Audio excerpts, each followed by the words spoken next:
جانا یہ سب سے بڑی کامیابی کی دلیل ہے کہ ہمارے پاس اور کوئی دلیل نہیں ہے. ہم صرف یہ سمجھتے ہیں کہ جس کا دل اللہ کے رسول کے ساتھ جڑ جائے, جس کی تشفی, جس کی پیاس اللہ کے رسول کی عدالت میں ہو جائے, جس کی پیاس بھوک جو اللہ کے رسول کی اطاعت کے اندر آ جائے, وہ کہیں اور دیکھنے کے پابندی نہیں, کبھی دیکھے گا نہیں, کہیں بات نہیں دیکھے گا.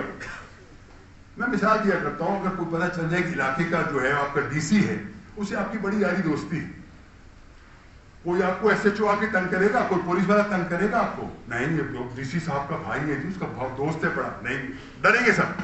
اس طریقے سے جس شخص کا اللہ کے رسول سے ساتھ تعلق بن گیا, کسی اور طرف کبھی وہ نہیں جائے گا, نہ کبھی دیکھے گا. اور میں سمجھتا ہوں کہ اللہ کے رسول کا یہ معجزہ ہے کہ اللہ کے رسول کی زندگی کا پورا جائزہ لیا جائے, کوئی بندہ اس سے انحراف نہیں کر سکتا کہ تمام تعلیمات ان کے پاس موجود ہے, اس کے علاوہ کوئی تعلیم کا ذریعہ ہمارے سامنے اس جیسا ملتا ہی نہیں پوری دنیا کے. یہ راستہ کھلا ہے, یہ راستہ بند نہیں ہے, لیکن ہم اپنی عقل کو استعمال نہیں کرتے. میں جو ہمیشہ کہا کرتا ہوں بھائیو, دنیاوی معاملوں کے اندر بڑے ہوشیار ہیں ہم لوگ, بڑے سیانے ہیں, کیا کاروبار کرنا ہے, کیسا کرنا ہے, کہاں انویسٹمنٹ کرنی ہے, کس کا فائدہ ہوگا, یہ چیزیں ہمیں سب آتی ہیں. دین کے بارے میں ہم خاموش, گنگے ہو گئے. مولوی صاحب جو فرمائیں گے وہی کرنا ہے ہم نے بس. اور مولوی صاحب کو پوچھو بھائی مجھے بتاؤ کس طرح ہم جائیں, مثال سے دیتا ہوں, مجھے بتاؤ کہ ہم کس طرح جائیں, کون سا راستہ صحیح ہے. مجھ سے پوچھ, اس سے بہتر ہے آپ ان لوگوں سے پوچھیں جو نئے مسلمان ہوتے ہیں, محنت کر کے تحقیق کر کے مسلمان ہوتے ہیں, ان سے اگر پوچھا جائے گا تو مسلمان تو ہو گئے ہو, پہلے یہ بتاؤ کہ تم سنی بنو گے کہ شیعہ بنو گے. اگر بولے یار میں سنی بننا چاہتا ہوں, اچھا سنی بنو گے, شافعی بنو گے, مالکی بنو گے, حنبلی بنو گے, حنفی بنو گے, چلو میں حنفی بن جاتا ہوں. پھر سوال پیدا ہوتا بھائی تم بریلوی بنو گے کہ دیوبندی بنو گے. یہ دو چیزیں بتا رہا ہوں, 50,000 اس میں گروپ ہو رہے ہیں. پھر دیوبندی کے 50 فرقے ہیں, اس کے اندر بھی بریلویوں کے تو 50 فرقے ہیں تمام. وہ بندہ کنفیوز ہو جائے گا میں کہاں جاؤں, کس گورکھ دھندے میں پھنس گیا ہوں. میں نے تو یہ کہا تھا کہ اللہ اور اللہ کے رسول کی بات ماننے کے لیے میں آیا ہوں, لیکن یہاں وہاں پہ بس بگڑوں میں بچھا دیا, کوئی راستہ مجھے نکلنے کا راستہ نہیں آتا, کنفیوز ہو گیا. ہوا یہ لوگوں کے ساتھ. آسان راستہ کیا تھا, اللہ کے رسول کے ساتھ اپنے آپ کو جوڑ لو, رسول اکرم صلی اللہ علیہ وسلم کی بات کو ماننے کے لیے تیار ہو جاؤ, اس کے مطابق عمل کرو, اس میں کوئی کوتاہی ہو جائے اللہ غفور رحیم. پھر اللہ غفور رحیم یقیناً کی بات ہے, لیکن اللہ کے ساتھ ہم معاملہ رکھیں بالکل وہ اپنی خود انحصاری کا رکھیں, خود اپنی بات ماننے کے تیار ہیں. اللہ کے رسول کو بات ہمیں جو بھی مانی جائے گی, مانتے نہیں ہیں تمہاری بات, تمہاری ایمان ہمارے دل میں موجود ہے کہ اللہ کے رسول آپ بہت عظیم ہو, لیکن بات نہیں مانیں گے تمہاری. اگر یہ رویہ ہوگا تو سوچو بھائیو یہ دشمنی کس کے ساتھ ہے.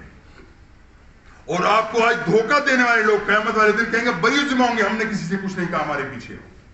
جن لوگوں نے آپ کو دھوکہ کر اللہ کے راستے میں ڈالا, اصل طریقہ یہی ہے, اللہ کی رسول کی بات ماننے کے لیے بلا شرط تیار ہو. ہر معاملے کے اندر اللہ کے رسول کی بات کو ہر جا کر جان لو. یہ میں کوئی صرف ثواب کی نیت سے نہیں کہہ رہا, یہ حقیقت بتا رہا ہوں آپ کو. قیامت والے دن گواہ بن جاؤں گا آپ کے خلاف کہ میں نے آپ کو بتلایا تھا کہ اللہ کے رسول کی بات کے علاوہ کسی کی بات ماننا درست نہیں ہے. جبھی تو کہا یہ وہ موضوع بعد میں آئے گا انشاءاللہ وہ, لیکن کیا ہے ہر مسلمان دوسرے مسلمان کے اوپر گواہ ہو جائے, ہر مسلمان پورے انسانیت کے اوپر گواہ ہو جائے کہ اللہ میں نے ان تک بات پہنچا دی تھی, میں نے کہہ دیا تھا کہ قرآن کے علاوہ اور اللہ کے رسول کے علاوہ کوئی چیز تمہارے لیے فائدہ مند نہیں ہے, صرف یہ دو ہی چیزیں ہیں جس کے بارے میں اللہ کے رسول آپ نے بتائی, گارنٹی آپ نے دی تھی, میں نے بات آگے پہنچا دی.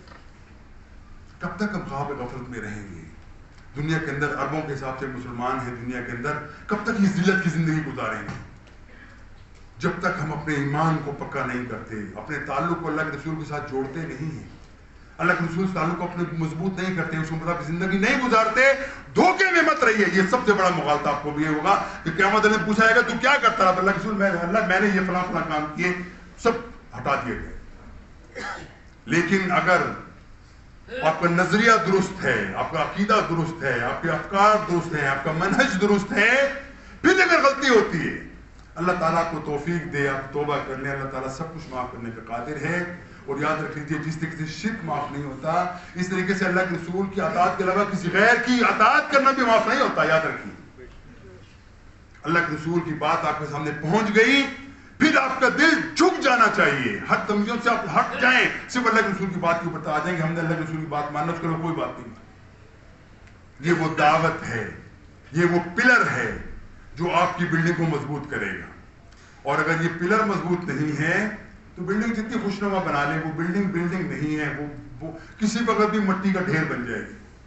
ہمارے اعمال کا حال یہی ہے بھائیوں، ہمارے اوپر تھوڑی سی مصیبت آتی ہے، ایمان ہمارا پکا نہیں ہے، ہم لڑکھڑا جاتے ہیں، ہم اپنے راستے سے بھٹک جاتے ہیں، ہم بھول بھلائیوں میں پڑ جاتے ہیں، اور اس حالت میں ہماری موت آ جاتی ہے کہ ہم شش و پنج میں ہیں کہ ہم کس طرف جائیں۔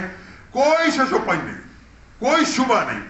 جس شخص کے دل کے اندر یہ ایمان پیدا ہو جائے کہ میں اللہ کے رسول کے ساتھ تعلق کو جوڑ کے اپنے آپ کو درست کر سکتا ہوں، کوئی اس کے دخل فشار نہیں ہوگا۔ میں الحمدللہ دعوے سے کہا کرتا ہوں، میں آپ کی زندگی میں آپ کو پتہ کبھی میں بتاؤں گا انشاءاللہ میری زندگی سابقہ کیسے گزری ہے، اسی خدشے میں ہم لوگ بھی مبتلا ہیں۔ تمام پڑھے لکھے لوگوں کا یہی حال، آپ بھی جب آپ دیکھ لیجیے، کسی پڑھے لکھے بندے سے پوچھیں، لڑکے سے پوچھیں کہ تم کیا کرتے ہو، زندگی کا مقصد کیا ہے، تمہیں کس لیے پیدا کیا گیا ہے، تمہارا اللہ کے رسول کے ساتھ کیا تعلق ہے، چلو میں کہاں جاؤں، کس کے پیچھے جاؤں، کس کی بات مانوں، کس کی بات چھوڑوں۔ ہر بندہ نئی ڈفلی لے کے آتا ہے، نیا راگ لے کے آ جاتا ہے، میں کس کے بھی جاؤں، کس چھوڑوں۔ وجہ کیا ہے کہ ہم نے اپنے آپ کو باندھ لیا ہے لوگوں کے ساتھ، اللہ کے رسول سے نہیں باندھا۔ اصل بات یہی ہے بھائیوں، اللہ کی طرف رجوع کر جاؤ، اللہ کے رسول سے سچی محبت کے لیے تیار ہو جاؤ۔ اللہ کے رسول کی محبت کے سامنے کسی کی محبت تمہارے دل کے اندر بالکل ہی نہ ہو۔ اگر شائبہ بھی ہو گیا اللہ کے رسول کے مقابلے کسی اور کی محبت ہے، سب کچھ حقارت ہو جائے گا۔ اللہ سے دعا ہے کہ ہمیں اللہ کے رسول سے سچی محبت کی توفیق عطا فرمائے۔